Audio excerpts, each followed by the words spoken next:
সেখান থেকেও ফিরে আসেন এক টুকরো পলিথিনে দুটো হাড় আর একটু চর্বি নিয়ে। চোখে পানি এবং মুখে হতাশা। ছোট্ট কুসুম তার বাবাকে বলল, আব্বু, এটা দিয়ে কি রান্না হবে? ঠিক সেই সময় ঘরের দরজায় কড়া নাড়লেন সবজি বিক্রেতা আকরাম ভাই। কোনো এক কোরবানির ঈদে কুসুমের মা পেঁয়াজ মরিচ কেটে রেখেছিলেন। ভেবেছিলেন হয়তো কোথাও থেকে একটু মাংস আসবে, কিন্তু কুসুমের বাবা বারবার তাকিয়ে থাকেন দরজার দিকে। সময় পেরিয়ে যায়।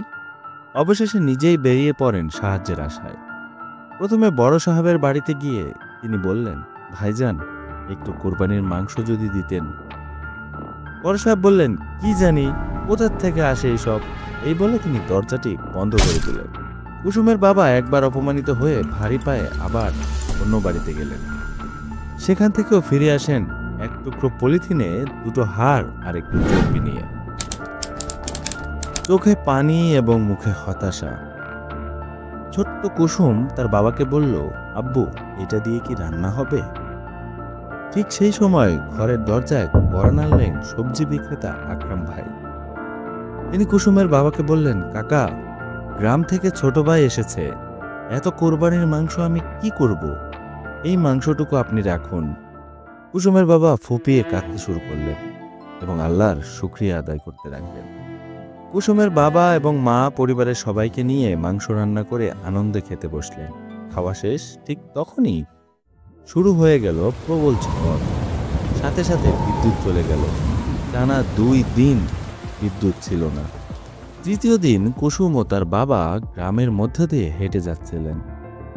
তারা দেখতে পেলেন, যারা কোরবানির মাংস কারো সঙ্গে ভাগ করেননি তাদের মাংস ফ্রিজে পচে গিয়েছে। সেগুলো তারা ডাস্টবিনে ফেলে দিচ্ছেন এবং একদল কুকুর সেগুলো কুড়ে কুড়ে খাচ্ছে। তখন ছোট্ট কুসুম তার বাবাকে জিজ্ঞাসা করল, বাবা, তারা কি কুকুরদের খাওয়ানোর জন্য কোরবানি করেছিল? আজকের দিনে আমাদের প্রশ্ন করা উচিত, আমরা কি বড় সাহেব নাকি সবজি বিক্রেতা আকরাম ভাই হতে চাই? আমরা কি কোরবানি শুধু রেওয়াজ হিসেবে পালন করি, নাকি অন্তরের আত্মত্যাগ দিয়ে সেটা পালন করার চেষ্টা করি? অথচ আল্লাহ তাআলা পবিত্র কোরআনে বলেছেন, আল্লাহর কাছে পশুর মাংস বা রক্ত কোনোটাই পৌঁছায় না, বরং তোমাদের তাকওয়া পৌঁছায়। চলুন এবারে কোরবানি ঈদে আমরা কেউ বড় সাহেব না হয়ে সবজি বিক্রেতা আকরাম ভাই হই। গরিব মানুষদেরকে বাড়ির সামনে লাইনে দাঁড় না করিয়ে অভাবীর ঘরে ঘরে কোরবানির খুশি পৌঁছে দেই। এটাই হোক আমাদের আসল কোরবানি। আমিন।